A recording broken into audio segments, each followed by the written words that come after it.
Itu hal yang selalu kejadian setiap Manchester United kalah. Bukan soal skor, bukan soal statistik, tapi Bruno Fernandes. Bruno tetap kesana kemari, tetap jadi orang yang paling ribut di lapangan.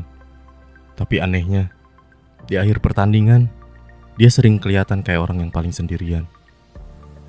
Dan di situ gue mulai mikir, ini masih cerita tentang pemain yang kurang bagus, atau cerita tentang pemain yang kebanyakan dipaksa?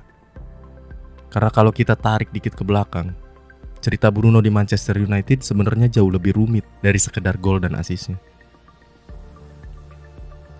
Bruno datang ke Manchester United di momen yang salah. Di keadaan tim yang lagi berantakan, identitas yang gak jelas, bebannya gede banget. Dia datang bukan sebagai wonderkid, dia datang sebagai pemain yang udah jadi, kapten Sporting, top scorer dari lini tengah.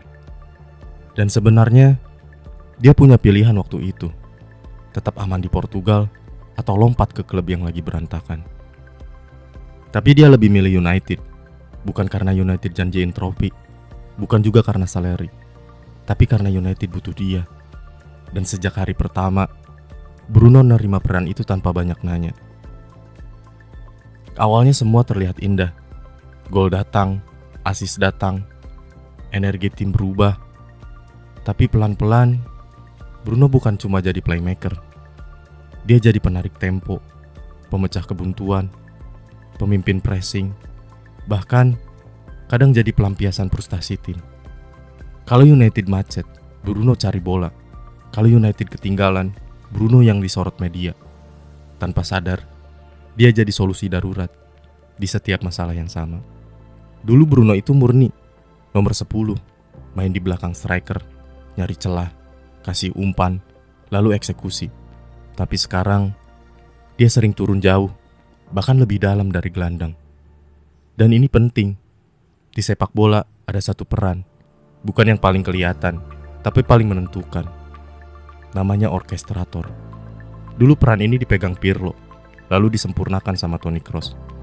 Orang yang ngatur kapan tim ngebut, kapan tim sabar, kapan tim harus berhenti. Masalahnya, peran ini butuh sistem yang rapi.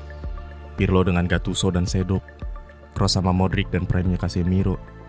Tapi Bruno dipaksa sendirian, bareng Casemiro yang udah gak muda lagi. Yang bikin kelihatan makin jelas, itu lubang besar. Itu kekurangan taktiknya Amorim. Amorim pun sadar, kadang dia nyiptain sosok libero buat bisa cover tugas Bruno jadi double pivot bareng Casemiro ketika build up atau turnover.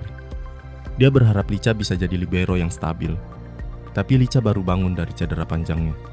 Dia perlu adaptasi lagi. Tapi United gak punya banyak waktu buat nunggu. Old Trafford mulai hening lagi. Karena ketika United build up, Bruno harus sering turun sejajar dengan Casemiro.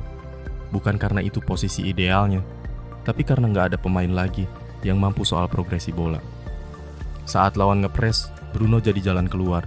Saat Casemiro keisolasi, Bruno cari ruang.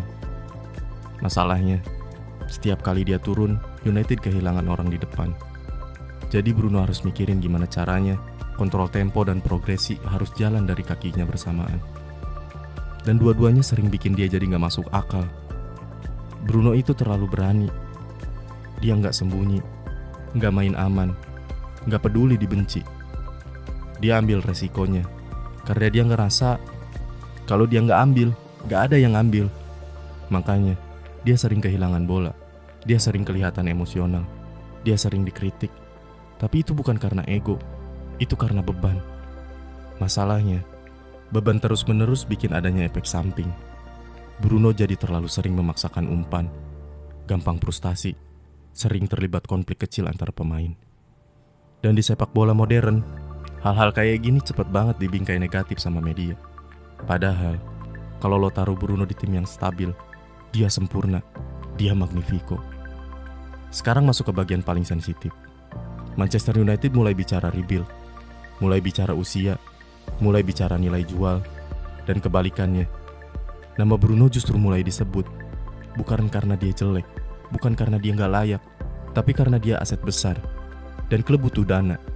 Masalahnya satu, Bruno masih pengen di United, dia masih pengen beresin misinya, masih pengen bawa United balik lagi ke level atas. Ini bukan cerita pemain yang mau pergi. Ini cerita pemain yang terlalu cinta sama klub yang lagi transisi. Sekarang gua mau lempar ke kalian. United yang berubah buat Bruno, atau Bruno yang harus dikorbankan demi United? Tulis pendapat kalian, kita diskusi bareng. See you on the next frame. Bye.